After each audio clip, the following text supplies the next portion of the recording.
In this guide, I'm going to show you guys how to fix your connection is not private in browser in Windows.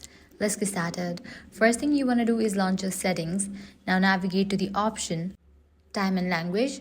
Now click on the option Date and Time.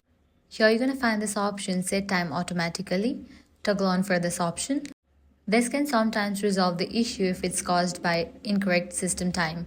If this does not fix the problem, the next step is to check the browser settings. For that, launch the browser, click on three dots, navigate to the option Privacy and Security, click on the option Security.